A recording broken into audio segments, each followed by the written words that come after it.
Greg, you're very welcome to the show. Thank you so much for coming on. Now, thanks for having me. This is probably the biggest rivalry to emerge out of music over the last few decades, really. Yeah, How certainly. did you get involved in the investigation? Because it was kind of shelved for quite a while, wasn't it? Yeah, it became a cold case after Biggie was killed in 1997 in Los Angeles, and my predecessor, another detective, had developed a theory that became highly regarded as the truth, and he posited that LAPD officers were involved in the murder, and that led to a big lawsuit against the city of Los Angeles.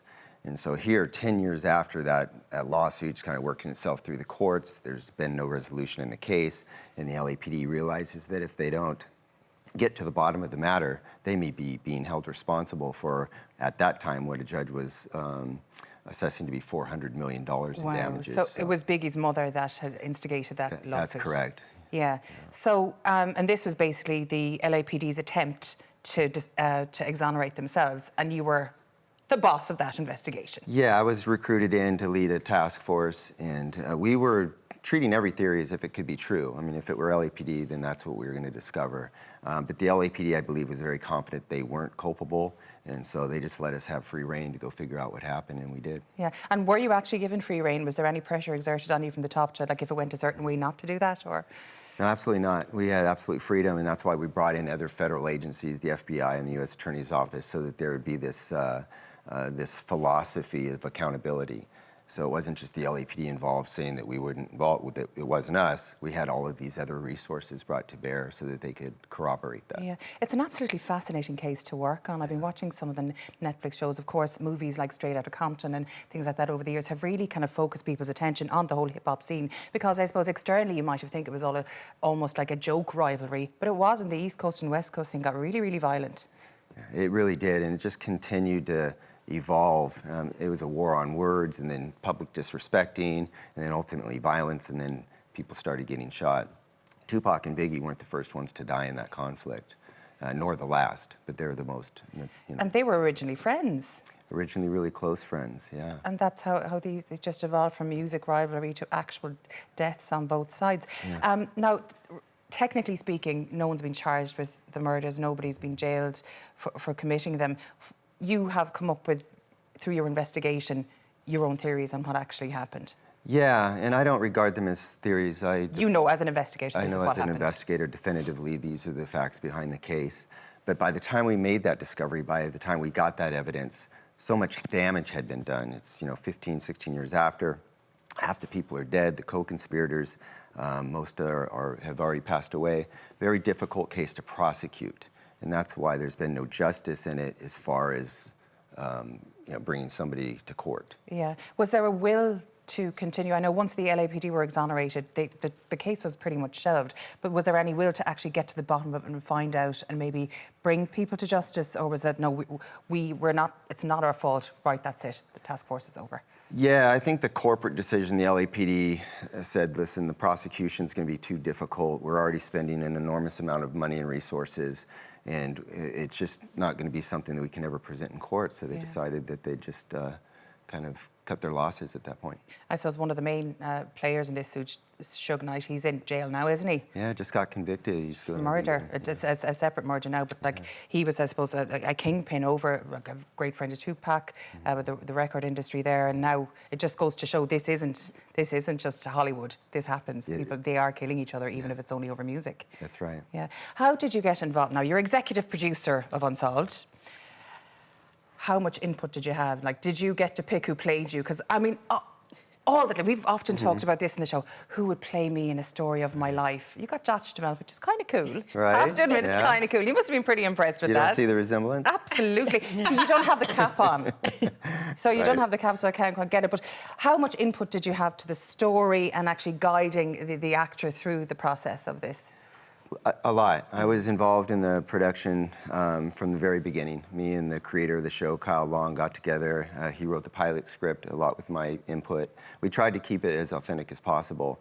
Once the writing was done, we went into production. I was on set every day. I got to work with Josh, and kind of he would, try to get some insight into what my life and what that environment was like working. So I was directly involved. It was a fantastic experience. And they would listen to you, said, no, this is the way it should be done, this is the way we did it, because sometimes there's a lot of poetic license used in Hollywood, but was this fairly true to life as far as you were concerned? Yeah, as true to life as it could be. Yeah. You know, they were very committed to making it authentic, and that was kind of the creed of the team. Was like, let's do this right, let's get history right. But they did have to take some poetic license because it's hard to compress 20 years of investigative effort into a 10-hour series. I know. So we did some things with time and jostled things around, but the majority of the thing is accurate. Yeah, absolutely fascinating case, and to think that it still hasn't been resolved. And you think of, like, we have a gangland problem here in Ireland as well, and they're almost taking each other out all the time. And people kind of sit back and go, well, you know what? They live by the sword, die by the sword. That was kind of the attitude in LA as well, wasn't it? Or Vegas, sorry, around the time of the Tupac murder. That maybe they forget that there's a family and there's a mother of these people that were killed. For most investigators, we take our job seriously, and we're not identifying the victim as being of less value than the next person. We try to take everybody's life with value and do a proper investigation. But at the same time, there's also that when you can't get any cooperation from the people that are in a position to help you, you can develop well, you know, if you're not willing to help me, then how are you going to criticize us for not solving this? Yeah. And that was some of the obstacles that Las Vegas PD and LAPD had to deal with, was that the people around Tupac and Biggie that knew what happened weren't trying to assist, you know. They just didn't want it to get out, be called a snitch, whatever way it was.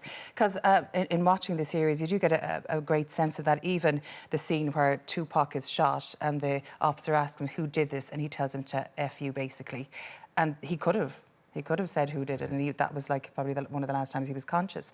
I don't know how true that actually was, but that's exactly what goes on. No one, and 10 years on, when you had to revisit everybody and re-interview everybody and re-investigate, were there any more open after the time had elapsed, or did you find the same brick wall that the previous investigators had to deal with? For the most part, with the passage of time and with certain people being deceased, people felt more liberty to come forward and discuss what they knew. That's how we got the co-conspirators in the murders to confess of their involvement. And then there's also this weird phenomenon, like when one person opens the door, then other people are willing to walk through it. They just don't want to be that first person through the door. So once people start cooperating and people hear about it, then they feel a little bit more comfortable, you know, coming forward. And that's what we discovered was, you know, once we got the confessions in the case, then other people were like, well, they've already told on themselves, so what is it going to hurt if I step forward and tell my side of the story? How much pressure did you have to exert to get them to confess, as it were, to admit to their involvement? I mean, it was a difficult strategic process to compel them into a situation where they didn't really have much choice. It was either cooperate or suffer the consequences of going to prison for the rest of your life. Because you had built up so much evidence at that point, which is hugely time-consuming and exhausting. But from a personal point of view, this must have completely absorbed your life. I mean, can you have any sort of home life, personal life, when a case like this is going on? It's tough. It takes its toll. You know, I was working around the clock for nearly 3 years, and I'd just come off another, you know, career case that took 3 years of my life. So things at home were tenuous. But I had a wife who was from law enforcement. Yeah. So she had an understanding that this was the job, and but there are definitely some sacrifices that have to be made. Any regrets about getting involved in the cases? Any frustrations? There were certainly frustrations, but no regrets at all whatsoever. I mean, I really am proud of the fact that we got to the bottom of it all. I can tell you definitively who killed Tupac Shakur and Biggie Smalls. And giving that information to the public is also somewhat, you know, there's some value to that, which is one of the reasons I left and wrote the book and got involved in all of this. So no regrets whatsoever. Is it a relief to be out of active law enforcement now? Because, as you said, these cases take their toll on you psychologically, physically, every way, I would imagine. Was it almost good to step back and go, right, I'm writing a book now, I'm getting all of this out, and this is my life now? Absolutely, yeah, that was my experience. I had done everything in that profession that I wanted to do. And I did want to step away from it and move on to something else. And it was a great career, Yeah. a great profession, but after 25 years, I'd had enough. 25 years is just too much, almost too much at that point, because there's only so much of that of yourself you can give to these massive cases. Because if you clock off a 40-hour week like normal people, you weren't working a 40-hour week, and were you ever afraid for your safety during this? Because we were dealing with some pretty scary people. Were you ever directly threatened? Did you feel that you and yours were ever under threat? No, I never. If you allow yourself to do that, it'll interfere with your ability to do your job well. You know, you have to approach the job. It's, you know, you're obligated to go out there and deal with these situations and with these people. That's what you're getting paid to do. And if you let fear creep in, it's going to inhibit your ability to do that. I was never in fear, and I've never suffered any kind of consequences whatsoever, physical or legal or anything. Yeah. So I've been very blessed. And you're in Dublin for a couple of days. You're in Vicar Street tomorrow night. There's tickets available to come see you. Yeah. I do believe, if they want to ask you more questions than I have time for. It's going to be great. Yeah. And do you enjoy that sort of interaction with people?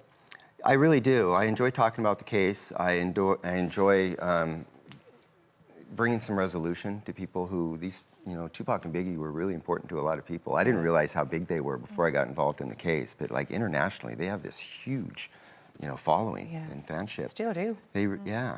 And being able to answer the questions and giving some people some closure or some clarity, there's some enjoyment in that. Yeah, and I suppose if you couldn't do it through the courts, you can do it for their fans at least. Yeah, we always, our motto now is that, you know, they need to be tried in the court of public opinion. Yeah.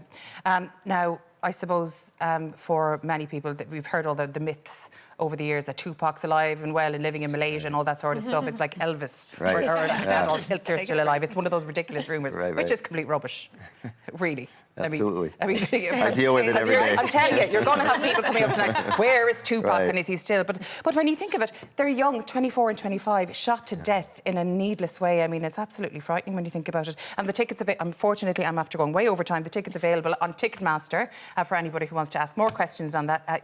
Thank you so much for joining us on the show today. Thanks for having me. It's been an Appreciate absolute pleasure. Yeah. And you're the reason I didn't sleep last night for all the right ways, because I was watching most of the series. Well, Josh Duhamel is easy on the eyes. I know what you're doing. Do you know what? You're much more attractive. Okay. I wouldn't worry about it. I think we're all in agreement with that.